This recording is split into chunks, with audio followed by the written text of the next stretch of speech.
how successful, if I'm a business owner and I'm scared of speaking on stage. You're listening to the Johny Pach Show, where I connect you to the most influential, masterful minds of this generation. We're gaining insight into their lives, their achievements, and the stories along the way.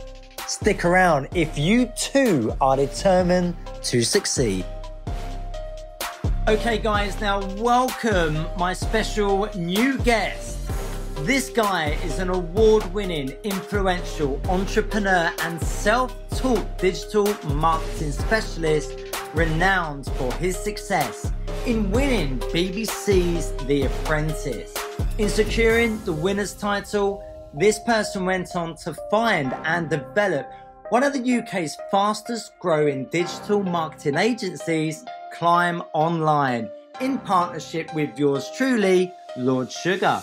His experience in building and creating a multi-million pound turnover digital empire has led him to secure and invest in digital businesses within the property investment, web development and public relations sectors, where he has dedicated his time to implementing strategies and have replicated admirable levels of success. Aged just 30, this person with his proven skills and capability in business has earned him credentials as an ambitious influencer on lead generation, profitability and growth, where his journey to success has inspired entrepreneurs globally who regularly attend his public speaking engagements and motivational talks in the UK and overseas. Please, ladies and gents, welcome my guest, Mark Wright.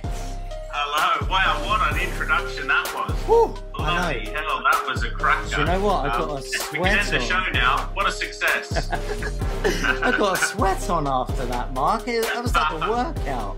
You did a great job, let me tell you. That was a hell of an introduction. That was great good. It's good to be with you, and thank you so much for asking me to come on to your podcast. I know that you've just gotten started and got the first 10 or so episodes in the can. So I look forward to, being part of what's already a successful podcast. No, for sure. And as we kind of said, a lot of my audience are entrepreneurs and within business, and I'm hopeful that with both of our experience we can really give back to the listeners, and hopefully they can learn something from it with everything that we're doing in terms of marketing lead generation. Definitely. I think everyone wants to know the secret sauce that we know, which is how do you generate leads? How do you increase your sales? How do you get more traffic to your website? These are the million-pound questions. Right? There's so many people out there that are trying to pull the wool over people's eyes or make it seem a lot easier or a lot different to what it is. There's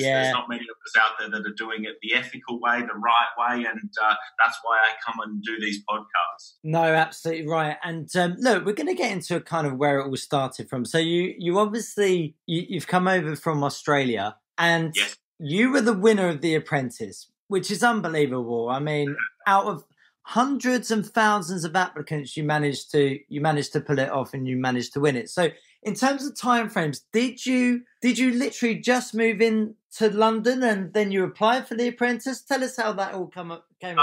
So 2011-12, I was a personal trainer in Australia. Okay. Basically always had a passion for business, always had a passion for making money, being successful. This was I always looked up to people like Steve Jobs and those sorts of, the entrepreneurs that created something and built something big. So ever since being a young man, I wanted to be as successful as possible. Yes. And I was working as a personal trainer, and I basically met a guy and I said, how do I get successful? How do I get rich? And he said, the people who are making the most success are the ones in sales and marketing. So I quit my job as a personal trainer and I went to work at the college where I did my personal training certificate as their sales and marketing manager. Right. And that's where I learned SEO and PPC and how to build websites. And basically I got this is all in Australia at the moment, and I basically got this chap's site ranking #1 for the keyword personal training course. Oh, excellent. the sales went from $2,000 a month to $240,000 a month. And I basically thought, wow, this is going to be a huge sector. Like, if you can get one word ranking, and it's the difference between £2,000 and $250,000, this is going to be a game-changing space. And I was quite good at it. So I kind of found which career I was going to go into, so to speak. But before I did that, I did what every Australian person does and went backpacking around the world. So I did a 2-year backpacking world ticket thing, and I ended up in London in 2012, started working for one of the largest digital marketing agencies in the UK, but I really disagreed with the way they treated their customers. I really disagreed with the way they treated their staff. So I put together a business plan for a digital marketing agency that did things the right way, and I took it to some banks for a £25,000 loan, but because I'm not from the UK, they wouldn't give me the loan. So that's what led me to The Apprentice. I needed money to start my business. Yes. And I couldn't get it from traditional sources. So I went to a TV show. So I tunneled down to the Apprentice auditions with 75,000 other people. And as they say, the rest is history. I went 75,000 to 1,000 into 100 into the final 20 that went on to the show. Then I won the show. So it's a pretty, you've got more chance of winning the lottery than winning The Apprentice, because it's just, there's so many angles you've got to play. There's so much that's going on there. But I was very fortunate to get on there. And once I was on there, I made the best of the opportunity, and let me tell you, it was a life-changing situation. Being associated with the show was amazing, but getting £250,000 from Lord Sugar for my business was a game changer. Getting mentorship from Lord Sugar was a game changer. There's been so many different things. The publicity from the show, there's so much it helped me with that I'll be forever grateful. Good stuff, Mark. And you know the show itself, is it as hard as everybody makes out? Did you find it quite challenging? Oh gosh, it was very tough. I think still to this day, it was the most physically and mentally taxing thing I've ever done. It was, you had to be on 24/7. It was tough, really tough. And I remember I was in the house for 9 weeks, and when I came out, I just slept for a week. I was literally like just laying on the sofa I couldn't think, couldn't move. I was just literally worn out to 0% because I'd been on my game for the tryouts for the whole series. It was probably 3-4 months in total where I was just completely on point. That my body just was shutting down. So it was tough, let me tell you. And anyone who gets on there deserves the credit of the ability to get there. If you win it, which is a slim chance, you deserve a lot of credit, because not many people have gone before you and achieved that level of success. What does it take to win it? Like, why do you feel you won the show that year? You have to be a very, very tough character to win. Very tough. I think the things that Lord Sugar's looking for is sales ability, which is always a key in The Apprentice. It's unfairly weighted towards salesmanship, but it's a very important attribute in business. You have to understand your sector. Now, this is the big one. If you look at anyone who's won the TV show before, the first question Lord Sugar asks, or any investor when you go for a business opportunity, is, what is your experience in this industry, in this sector? But if you're going to ever go for anything with a business, you've got to be able to demonstrate how much you know about that industry. Now, I had a proven track record in digital marketing, which I think went a really long way. That combined with sales, being tough, being resilient, being able to lead people, all culminate from the different tasks within the show to produce to Alan Sugar, who he thinks should be the best. And it was a very tough series. I had 20 people in mind. The normal was only 14 to 16, so I had 20, which made it even statistically more challenging. And I just took it 1 week at a time. I understood if you got through week one, not to be the project manager there, and just to literally take each task as it came and surround yourself with good people. And and I got there in the end. But like I said, very, very challenging. I felt I won it easily, but the process itself was a tough one. Yeah, definitely. We're gonna touch on the business quite heavily in a little bit. Let's go on to, look, you mentioned earlier that from an early age you've always wanted to be successful. It's kind of within your blood. You want to kind of prove to yourself, as well as others, that you could pretty much do anything on this planet. I read a lot of books, and I'm constantly watching motivational videos. I mean, I'm constantly listening to podcasts as well as my own. But the likes of Grant Cardone, Ty Lopez, Tony Robbins, etc. Tell me, who's your biggest mentor and in your life, career, and has changed your life forever in some sort of way? Gosh, well, I think there's been several people. And by the way, mentors are so important. We all need to look up to people. We all need coaching. We all need mentoring, because when you're starting a business and you find your early troubles, you have some problems, you have a lawsuit, whatever it might be, having someone at the end of the phone that can say, I've been there, done this 50 times, and here's what you do, is so important. And it makes the process so much more enjoyable and easy for the younger entrepreneur. So if you haven't got a mentor, you haven't got a coach, you need to have one. I've been very lucky in my life that early on I had my granddad and my dad when I was in Australia, who were both amazing businessmen. Wow. And I learned the foundations very early on from great business people in those guys. For me, I do. Then I have Lord Sugar. I've had Lord Sugar day in, day out for 5+ years now. And in 2015, 16, I was had the fortunate event of running into Grant Cardone. And I love him. We were. I was in a bar in Mayfair. Grant was there. We ended up having a coffee, having some food, having a chat, and became very good friends. Right. We then went in on a deal to do a 10X UK series of talks where we would go around the country for 9 days straight speaking on a whistle-stop tour, and I would be his warm-up gig. So I would speak before him, and then he would do his 10X stuff. So I spent 9 days on the road speaking with him. We spoke to thousands and thousands of people, and he became a very, very, very good friend and a mentor of mine. And we flew around in his jet. Every day in his jet would be flying around, and he would just be spitting absolute bombs of information and of knowledge. And he breaks some balls, doesn't he? Oh, did you mean it like that? Did you mean breaking balls, or did you mean literally just coming out of one-liners? I just think that, again, there's so many attributes to him that are very similar to Lord Sugar, to all of these successful people. There's so many crossovers, and I've been so lucky. The thing is when you start swimming in the right circles, it's all the same people, Successful people hang out with successful people. They don't hang out with losers. Yeah, for sure. Once you meet one or two really big hitters, they introduce you to other big hitters. Yes.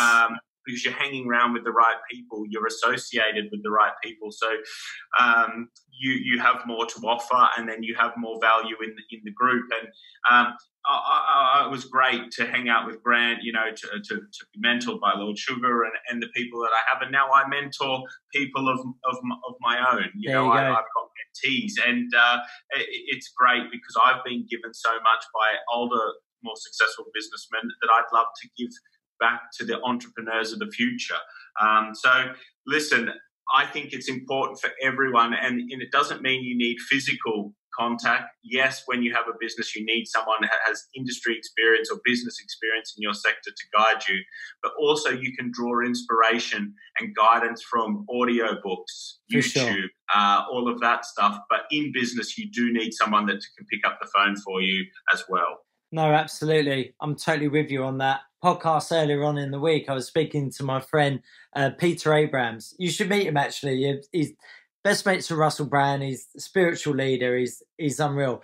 We were talking about his TED Talk, and I was obviously coming in with a whole backup because I've hosted many fashion shows and charity events, and the Croydon Christmas light switch on, for example, in front of massive crowds.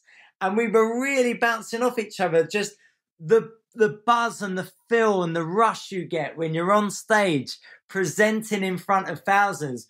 Tell me about your experience. Do you get that unstoppable rush when you're on stage? There's nothing like it. For me, it's my version of my drug, of my crack cocaine. Same here, mate. It is absolutely.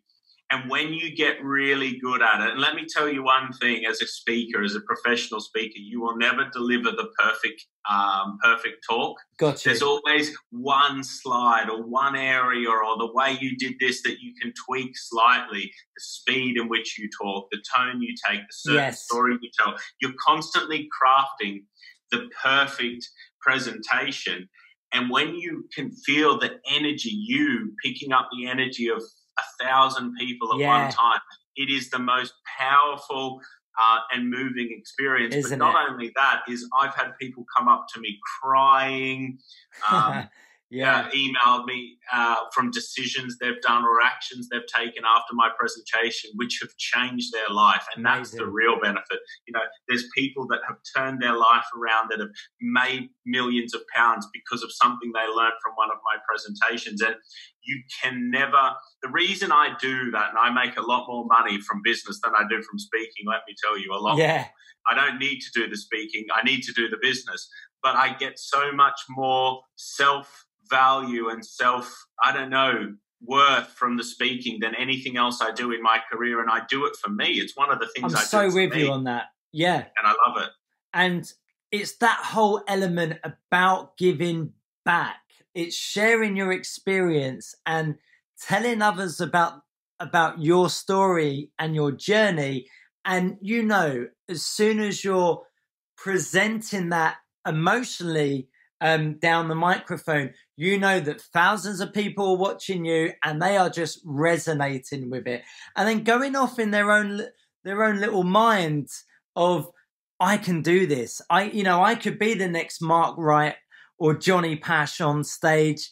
I could be there doing this. And just at that point, when you're so comfortable on stage with obviously yourself, your business and your success, when you're presenting, it's just effortless, right? You can just... Oh, it is beautiful. And again, it comes back to, there's going to be a lot of similar patterns in this podcast today. When you're speaking about what you know, your business, your sector, your story, your life, there's nothing that can phase you because you're speaking about things in which you're an expert. Yeah. Now, if someone automatically just then flicked the slide and changed it to medical science, I would be knackered. But whenever you're up there talking about business, digital marketing and my story, you're going to have a thought-led, in-depth, passionate, story-led conversation. And it just, everything you need to do, you need to focus on your strengths. Always lay back on your strengths and what you're passionate about, what you enjoy. And it makes for good speaking, good business. It really is easier there. Is that kind of the advice that you give my listeners right now? Would you say, look, if you are looking to speak or present or even just, have an engaged conversation with your team, is it all about knowing your craft in a way? Exactly. Yeah. And also, by the way, everyone who listens to this should be speaking. If you ever want to be super successful in your chosen area, your whatever that is, if you want to be an entrepreneur, if you want to be a business person, you have to become a key person of influence. That means writing a book, writing white papers, having a podcast, speaking on stage, going on the radio. The more people that know of you, the more people that can buy from you. It is the most known that gets the most sales, not the best product, the most known. And every single person needs to be working every day at becoming more known for being an expert in their field. Perfect.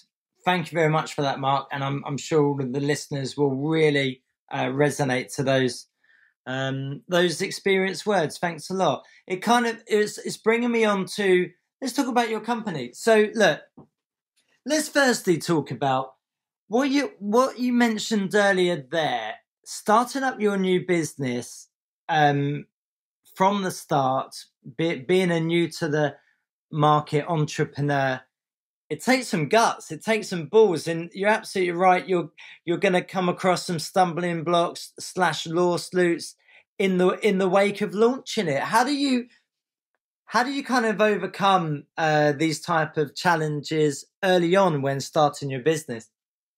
Well, that's the £1 million question, isn't it? There is nothing more stressful than, I would say, the first 6 months of being in a startup business. Yeah. First, I think the hardest leap in any person's life is when they go from employment to starting their own business. If you've got security of having a paycheck coming in, your rent's paid, your bills are paid through employment money, the sick feeling I got when I quit my job to go and start my own business was fear like I've never had. I've never had Absolutely. that fear like that ever since, not at that same level. Yeah. I think that was the biggest jump. And then from there, you realize how tough starting and operating a business is. It's bloody hard work. It's sickening hours, sickening stress for very little money for the first 2 years. Now, it does get a lot better, and the benefits far outweigh everything else. But what I will say is the first 2 years, you've got to get your goggles on because it's going down. You've just got to be all hands to the pump. You're working, doing absolutely everything. I remember when I started my business and I thought, okay, great, I've just signed up my first customer. I need to send them a contract. Oh, wait, we don't have contracts. I need to write that. Oh, we'll send them the terms and conditions. Oh, wait, I need to write terms and conditions. Everything needs doing. You've got to do yourself, the website, the emails, manning the phones, everything has got to be done, but it's got to be done by you. And it's a pretty crazy experience. And listen, not many people would go back and start again if they had to because of how hard it is, but it is hard. And when you get through it, let me tell you, the rewards are just breathtaking. Yes. I mean, I love running my business. I love being my own boss. But anyone who tells you it's easy, you should slap them in the face.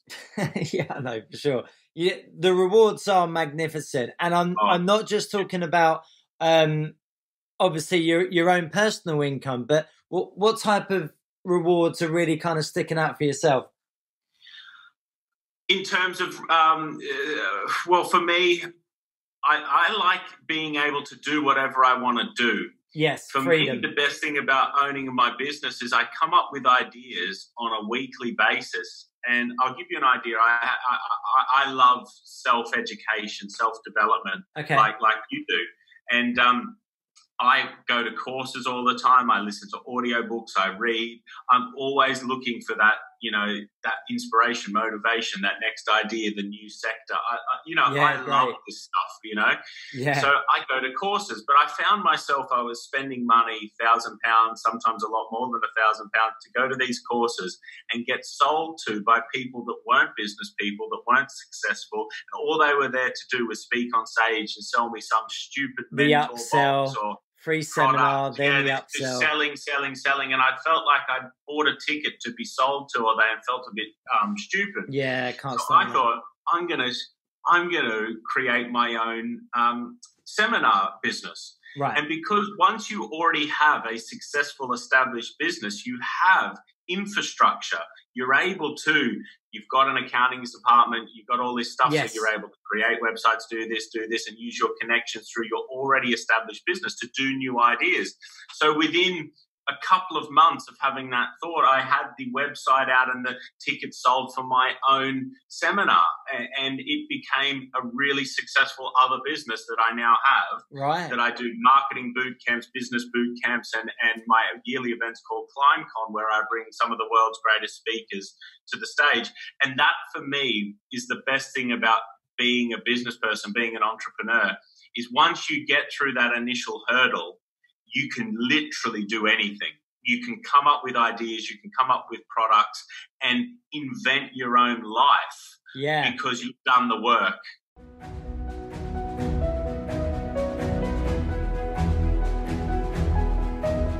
Hi guys, this is Kevin, MoneyBetPLC.com. How are you?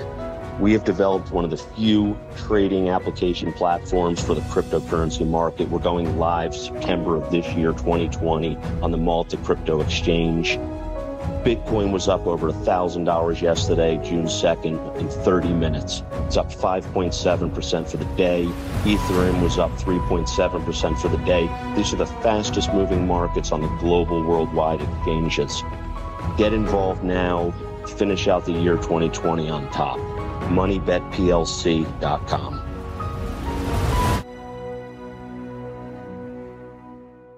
Hey, Mark, let me ask you, because I've done a lot of TV presenting in my time. Not sounding too old, but 15 years worth. I've always wanted to be kind of like a motivational speaker on stage. You know, myself presenting to how many people is kind of effortless to myself. But the thing I struggle with is kind of creating content and creating that content to present to individuals where they can learn something from it. So how would you, for my own self, I suppose, and obviously the listeners, how would you say that I create my own motivational speaking seminar?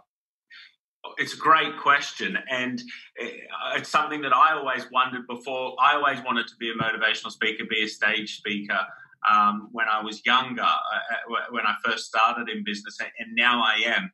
And the thing that provides me the best content is tangible, real stories. Okay. Getting experience, the experience that I've had through my journey is the best stories and the best content for the stage. So as I'm going through my business, something will happen. For example, we got sued.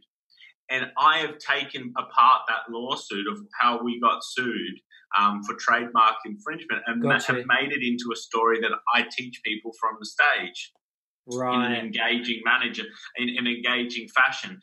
And what I always encourage the people that I work with on speaking is when you're going through your business, when things happen and you think that you've got to note things down like a journey, like a log of, okay, I need to use that in my next talk. And we actually have a saying in my business, we call it talk fodder.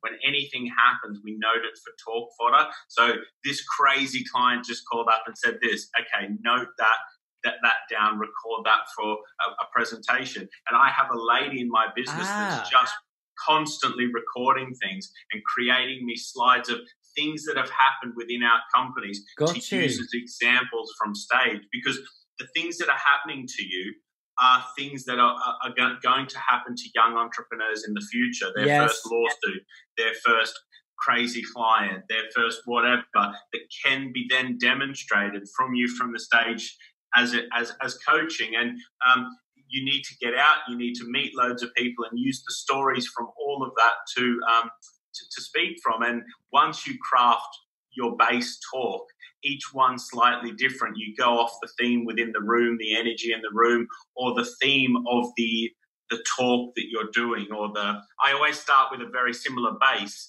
and I'll branch off based on what expo we're at or where or the people in the room, and it gets really good in the Q&A when people get to ask their own questions. Got it. Do you know what? I think the listeners are going to absolutely love that. You've literally given a step-by-step on how to launch your own seminars. And I know I'm going to, as soon as we're out of isolation, I'm going to be tapping you up for a beer to discuss my life story / seminar. But no, that sounds great. Do you know the way you get good at speaking? My first talk, I could never watch it back because it would be so bad. Right.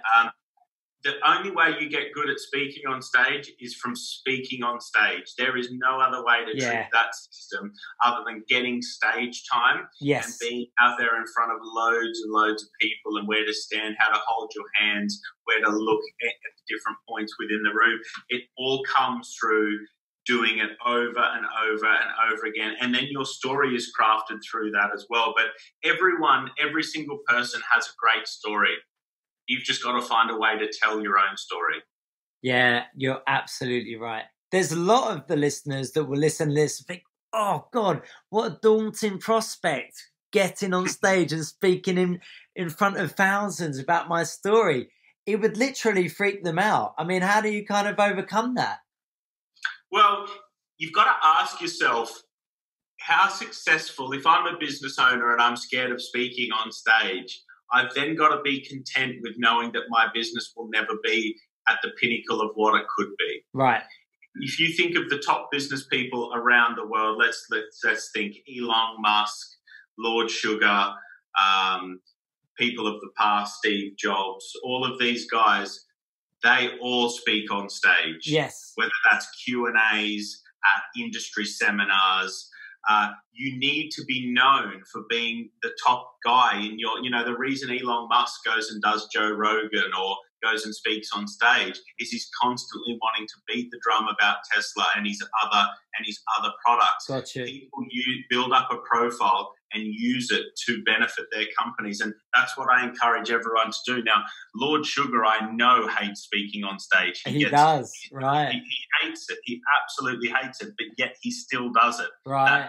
That should tell you enough. I know that he's an introvert by nature and doesn't want to go up there, but he knows the benefit to his companies by going out there. So I think I actually love it. So I'm not going to use myself as an example, but I know that most people get nervous as anything, don't want to be up there. But when you go up there, you see the spin-up benefit to your company, and that's worth everything there. No, got it. Okay, cool.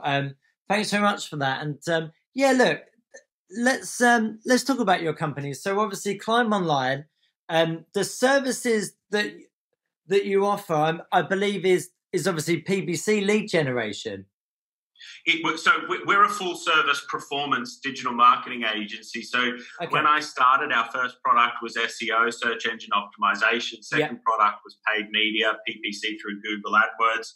Now we have everything from social media advertising, Facebook, Instagram, TikTok, through to Amazon services, landing page services, website building. So it is a one-stop shop. If you're a business that needs more customers, you need me. And that's really what I got to over a number of years of refining the agency and starting it small and growing it out. But for me, I love digital marketing. I love marketing. And the reason why is it's so challenging. Every business needs a different strategy, a different campaign.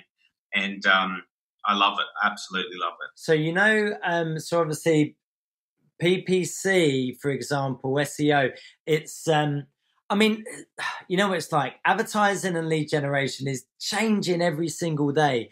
And, you feel that you could put out the most amazing campaign out there and it's only bringing in kind of a trickle number of response levels. How do you guys keep up with the constant changes in marketing, lead generation and advertising? How do you do it? You've got to stay at the forefront, and that is through, I found the best way is staying connected to like industry articles and news. So making sure that you're watching what's happening by following things like Search Engine Watch, Search Engine Land, whatever it might be. Yeah. Making sure that you're staying in with industry news, have good connections within the agencies like Google, Facebook.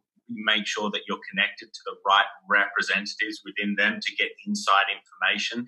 That's really helpful, particularly when structuring or getting ecosystem audits for campaigns and strategies. And 99% of marketing fails because of small budget. People coming in too small, using a voucher from Facebook or Google for 50 quid and wondering why it doesn't work. Right. If you've got a good website and a good landing page, you are only the right spend level away and the right creative away from a completely different business. Okay. But most people that come to me say, I tried digital marketing, it doesn't work. And what did you do? I used the Google AdWords $65 voucher and I didn't get any results. And there's their answer right there. I can't stand the drop shipping promotions saying to you in a presentation video, it's just going to cost you $5 and you're going to get this many customers to your page. In reality, that definitely doesn't exist. If it sounds too good to be true, what's the saying? It normally is. And that's the same with digital marketing. All my customers that are most successful, they are ruthless, man, in landing page trials, in creative, A/B testing, split testing, and unbelievable ROI tracking. And when they find a campaign channel that works, they maximize the crap out of it. They keep increasing it and increasing it whilst ever that ROI is positive. And when you speak to small-minded business people, they are so tentative with their marketing spend that their business is just never going to be at the levels they want it to be until they can start thinking and acting at the level they need to get there. What's the best marketing strategy for you at the moment, which is bringing in the most consistent results? Oh gosh, there's so many. Yeah. For me, email marketing is not dead. Email marketing likewise. is still powerful. Creating lead magnets, to giveaways, reaching out to warm audiences, new audiences, and giving them information. Yeah. To get them into your buying funnel is still such a powerful thing. I agree. I get a lot from doing stuff like this, podcasts, putting information out there, speaking on stage, doing Google AdWords, doing SEO, building landing pages. I eat my own dog food, I call it. I have probably the goal I set myself and my commercial director at the start of this year was to have the biggest marketing budget of any digital marketing company in the UK. So having the biggest AdWords budget, having the biggest SEO budget. Gotcha. Because when people turn around to me and say, wow, is this stuff good? Well, I want to make sure that my website is unbelievable, that I'm ranking number one for all of the terms that people are going to search for digital marketing, because at the end of the day, you need to be successful in the area that you are a business in. Yeah, got you. Where do you see lead generation heading next year? What do you think's the new thing that's going to come out that we're all going to be investing our money into? The future is just moving so quickly. You've got things like augmented reality and all of this virtual reality stuff coming out incredibly quickly. We're going to see enhancements in technology, which advertising will move in line with that. I think right now we're in a video-led phase where content and ads are heavily moving full video. I agree. The better you can make your video production, the more you can utilize channels like Instagram, IGTV. You're going to be there first. And look at the boom since the lockdown in TikTok. Everyone feels like they're making those crazy TikTok videos. Yeah. And that's where we're headed. So it's somewhere in that direction in the enhanced video and reality phases. And it'll be fun. I'll tell you, it's going to be a very interesting world in the next few years. And I think we're moving away from the whole text-led infographic world. It's going very much into explainer videos that are going to do the job. We follow the same map in terms of video content. The human brain only kind of allows about 5 seconds of an offer to flash up into your mind, and that apparently that just makes you make an ultimate decision on a product or not. So we are literally creating our videos straight down to 5 to 10 seconds with text overlays, a little bit of sound, just to grab the attention of our audience. Madness, isn't it? You remember back in the day, companies used to create 3 to 4 minute YouTube videos about their services. Yeah. The human mind, and because of our access to technology, I mean, we've always got a phone in one hand and a laptop in the other, but we are so connected to technology. We have instant access to answers and information. And what that has done is decrease our attention span and our ability to stay with something. We want quick answers. We want very fast information. So advertising needs to play at the same rate. We need to show value and give information really quickly, and then drop our hands. And that's how you bring people in, not through 3 or 4 minute ads on YouTube are never going to work anymore. They're never going to work anymore. Definitely not. The snapshot videos are what it's all about. I was going to say, so obviously, Mark, do you have a solution for the perfect landing page? Oh, the perfect solution for a landing page is constantly modifying it. Okay. Landing pages, for me, the longer they are, the better. The ones where I've seen the highest conversion rates are generally longer form landing pages. They contain a video at the top, a nice, really juicy title at the top, a really engaging video, 3 to 5 bullet points about exactly what you're trying to achieve. Yes. Multiple call to actions, whether that's a form, a buy button, or a telephone number, and then a lot more information down the bottom because you've got to play the landing page to every consumer. You might want people that are going to react above the fold, but you also need to create it for people that are more research-led and more in their nature wanting to know more information. Got it. And that's why you've got to counter for both on a landing page. But I think in terms of software, what I'm finding is Unbounce is really useful. Yeah. And lead pages are pretty good as well. I mean, I'm trialing everything at every time, different softwares, different pages, WordPress ones. But Unbounce, I've had some great results with recently. Excellent. You know, how do you feel about social lead generation? Because my feed, I don't go on Facebook a lot, but I purposely go on there now because my feed is just so many different real estate opportunities. And it's great for me because it's like, great, free leads. This is fantastic. I'll get in touch with them. But what do you think of the response rates on social lead generation? Do you believe in the quality of them? Oh, God, it's hit and miss. Yeah. I find that it's very industry specific for who it's working for. I don't know if you found the same. Like some campaigns just absolutely fly on there and others just absolutely bomb, where the quality of leads, we get the lead numbers, we're getting the traffic numbers, and the quality for some reason is just diabolical. Oh, it's such a shame, isn't it?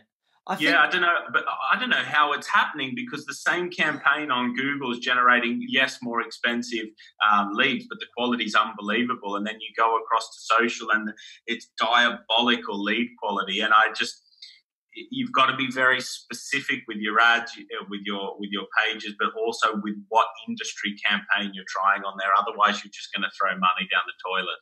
I totally agree. We seem to be attracting brochure hunters, as we call them in the city. Yeah. And who just wants to who are these people that are doing this? I have some theories about all of this, whether it's legitimate or bot activity or something, but for some reason, some of our campaigns get a lot of leads on there and they never sign up for anything, and it's very suspicious. Do you know what? You're not the first person to say this. I can't remember who relayed that to me. I think it was Aaron who works with us. But would you say a little bit of a conspiracy that when you're paying all of that money with Facebook to advertise your ads, like you said, do you think they're bots, or do you think there's some... I can't get my head around it. Yeah. You know, sometimes we've had campaigns where we've got literally hundreds of leads with telephone numbers and names and stuff, and then none of them go on to sign up the product. Right. And then on a separate platform like Google, we have a quarter of the leads and 50% buy the product. And I struggle to think that someone would see the same landing page, the same ads on two different platforms, and the conversion rate be so different. It doesn't make any analytical sense to me. Yeah, I got you. You know, obviously you guys at Climb Online, you've got some massive clients. You mentioned obviously the whole COVID-19 has affected some of your kind of travel type of clients at the moment. What's the buzz around that at the minute? Are they going to be coming back, working with you quite heavy? What's the kind of story around that? It's an interesting scenario at the minute. So we have a lot of, one of our clients is the biggest cruise ship provider in the world. Okay. Cruise holiday provider in the world. And they've been hit pretty hard because, as you can imagine, every time you turn on the news, there's a cruise ship parked up on a dock somewhere with 4,000 people trapped on it. So not many people are wanting to book it, whisk off on one of those right now. Yeah, I got you. Some are villas, hotels, specifically hotels, down to, Airbnb type stuff. So it goes across the board, and right now travel it is the most heavily affected area that we're advertising. It's just almost stood still. Right. Budgets are hugely decreased and almost paused. We're starting to see a trickle of them come back on, and I do think in 12 months it will be back to maybe not fully where it was, but it'll be back to a much better position. I don't know about you, but I'm already thinking about a nice resort with a pool and some good food. So I know that everyone else is. People are going to want to go on holidays again. Yes, not right now, but people need holidays, and people will miss traveling and the connectivity with the rest of the world. So it will return. Where we are seeing huge gains is in online retail, apps, gaming, gambling. So we have in effect swapped the work where we were making the money from the travel sector and the hospitality sector, which is dead. We're now doing it in online retail, gaming, that sort of stuff. So some of our online retail customers are 3,000% week on week up, and all of this stuff, because people are still getting their income coming and they're not spending it. So they're spending it on clothes and stuff online. Isn't it mad? The giants of the world right now are Amazon, Netflix, Zoom. Isn't it crazy how it's all changed? Awesome. And then you've got the luxury retail stores all up Regent Street, just completely dead. They can't even open there. They were dead before this happened. That's true. By the way. They were, if you look at like House of Fraser and all of this, they were just reporting massive losses. Definitely. All of this stuff, because they missed the boat with things like influencer marketing, the power of video, all of this. John Lewis and all of these guys, they will use this as an excuse. But let me tell you, they were long dead before this pandemic came along. If you look at companies like Boohoo.com, Pretty Little Thing, who understand how advertising works, who understand how influencers work, they don't care about no pandemic. Their sales are still increasing. Sales are still strong because they had modeled their business for future-proofing with digital. When there is great disaster, there is always fantastic opportunity. Do you think that this whole isolation period and everything that we've gone through this year is literally paving the way for remarkable technology, a more scope for entrepreneurs, and then possibly speakers and all of this type of thing? Do you think it's really bringing humanity out into being more creative and coming up with new ideas? 100%. Look at Zoom, what we're using right now. Yeah. It has shown businesses how quickly they can connect, that they don't need to be traveling around for meetings. It's shown event promoters and course suppliers that you can do things just as effectively via the internet. It's shown us all how effective we can live and how well we're connected through technology. And even though things will go back to a little how they were, businesses and people will always be protecting themselves by setting things up for if there's another pandemic, if there's ever a more a longer lockdown or a different scenario, how we can be more digitally protected. And I think that's what's going to come from this. And look, things like Netflix and Amazon, they have literally taken the world by storm, and good on them. They created, no one, imagine if there was a pandemic and we're in the days of video shops where you had to go down to Blockbuster and Can you imagine that? That wouldn't work, because you would be touching the same video boxes and DVD boxes. So Netflix has saved its industry, because that would have been destroyed right now. People are always searching for how you can do things better, and Netflix have found a way, Amazon have found a way, and we all need to be doing that as business owners, is finding the next thing in our sector and finding always a better way to serve our customers better. They say that homegrown vegetables, these type of these type of companies, within kind of fruit and veg, they expect it to be a 22.5 billion industry by 2022. That was something that I read. Isn't that astronomical? When we're constantly going to supermarkets, we're buying our groceries, we're buying this and that, but then these small companies are now emerging, and the whole delivery system around it as well is just going to be massive in the next few years. I think the future is figuring out logistics, because everything's getting ordered online. Like a lot of shops are not going to have high streets or storefronts. They're going to be big warehouses out in the middle of nowhere. And the key is going to be, the next warfare is going to be in the speed of delivery. Everything will be measured on the pace and quality of the delivery.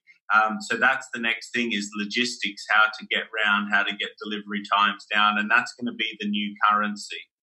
No, I got you. No, look, this has been absolutely good. I really, I just want to kind of finish up on just a few kind of success levels. So you're on the Forbes 30 under list. How about that? Yes, how about that? Yeah, I've been on there for a couple of years. I got listed on there as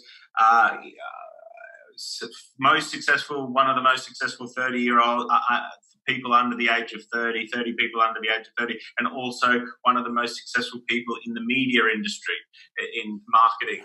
So there's some good stuff there, and all helps, I guess. No, absolutely. And the UK Business Conference, definitely want to come along to that and see you there. It's hard to say, but when do you think the next event will be?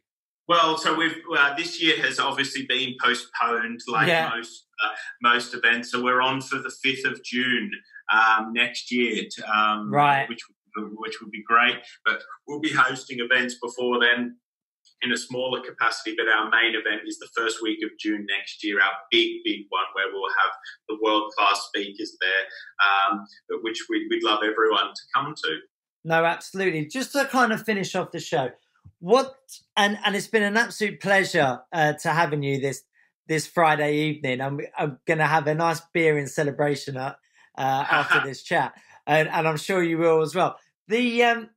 What advice would you give, Mark, to kind of young entrepreneurs looking to set up their business, especially within this difficult time? And what advice would you give them for kind of start out marketing solutions, which are very kind of, you're not spending too much money on marketing and the setup alone?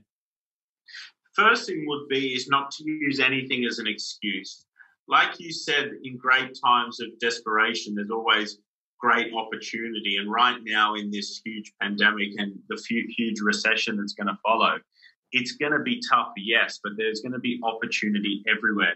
And it's not an excuse not to start your business. There's going to be more customers that need help more than ever. So you don't use this as an excuse not to start your business. Use it as a reason to get started sooner.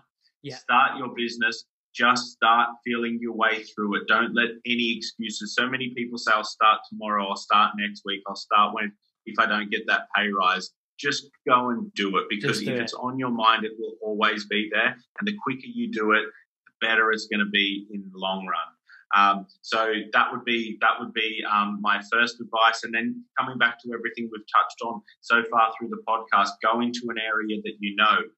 Then work your power base. Is there friends, family, people that you've met through your past that can use your product and service, give you testimonials? Start working from the easiest base that you can, and then it gets easier. Once you have some money coming in, you can start advertising, you can start marketing, scale that as big as possible, and then make sure that when you hire your first employees, you get quality over quantity. It's better having one really good person than 3 poor people, because that will damage the reputation of your company. Excellent. You've hit the nail on the head there. No, that's absolutely fantastic. And cool. I'm going to let you get on that. What are you up to this evening? Mate, I've got every Friday evening I have a debrief with my management team Right. from the week, and a couple of friends in the investment community. We have a couple of beers at the moment. They're virtual beers, and we look at everything that's happened in the business market, everything that's happened in the stock market. Sounds very boring for the normal people that may watch Love Island or something, but for me, I find it incredibly entertaining. I just sound like a bit of a nerd now, but no, that's it. Listen, it is fantastic. So, what about yourself? Just gonna chill, get a takeaway with the fiance, and just relax. It's been a pretty hardcore week. I'm hopeful that from our conversation for your forthcoming beer, it's probably kind of twigged your mind a little bit with certain aspects of kind of marketing and what to look forward to in the future and that type of thing. So, and absolutely, and just to commend you again on your agency and everything that you're doing with the podcast, and appreciate you inviting me on. And I hope there's been some value for you and your listeners. We've covered a wide range of topics there, but I think at the end of the day, for everyone, if you're listening to something like this, that's the first step. You've shown that you're someone who wants to be a better version of themselves, and the constant grasp to improve and want to know more is really the first step, because you will find it if you're looking. Thank you very much for that soundbite. And when we're back after isolation, I'm certainly going to pop into the office because, yeah, we've got some business to be done here, mate. That'd be great. Well, let's have a beer when this is all over, and best of luck with the business and the podcast, and we look forward to seeing you in the future. Likewise. Thanks a lot, buddy. Catch you in a bit, Mark. See you later. Cheers. Bye-bye. Wow, guys, what about that? That was an incredible show. If you're not an entrepreneur just yet, or you've got an amazing business idea that you really want to get off the ground, I hope this show has given you that oomph, that jump into the unknown that you need. That was Mark Wright. What a lovely chat. Award-winning entrepreneur, a self-taught digital marketing specialist, and an apprentice winner. What about that? The founder of Climb Online. Check them out. But what a great guy. Humble. All about hard work. All about following your dreams. Wasn't it great to get some insights about Lord Sugar? What he's actually like as a real person. One day I'm going to meet that chap. He's going to be on the show and we are going to have a right giggle. Shame he's a Tottenham fan though. It was great to get his insight about managing a big team, being a team leader, running a company which has become so large now, trying to stay ahead of the curve when it comes to the ever-changing marketing world, the best way to keep up with marketing as a whole. Mark's a real special talent, guys. It was great to have him on the show. We really hope you enjoyed this one. Leave us your reviews. Look, if you are thinking about becoming an entrepreneur, you're just a little bit hesitant in jumping into the unknown, I guarantee this show is really going to help you. So feel free to follow Mark with all of his endeavors. Leave us a review, leave us a comment, download, subscribe, share it on. Have this on your phone, guys. Those altogether thoughts that you get that, yes, you want to make more money. Yes, you want to have more freedom. Yes, you want to have more flexibility. You want to launch your own thing, your own company. Every time you've got a little bit of doubt, have this show on your phone, downloaded, and you can just play it over and over and over. And I'm hopeful that by my enthusiasm and experience, and by Mark's experience as being an entrepreneur in the industry, I'm hopeful that this gives you guys the jump to set up your own thing, especially now in the current times with isolation, everybody's working from home. This is the best time in the world to set up a company. Guys, that was Mark Wright. I hope you loved it. Leave us a review. We want to hear your positive comments. And look, if you want to write a comment and you say, Johnny, this show has really helped me to being the person that I am and I've just set up a company, we want to hear about that. Okay, guys, once again, subscribe, listen, download, leave your comments. That's it. Take a leap of faith.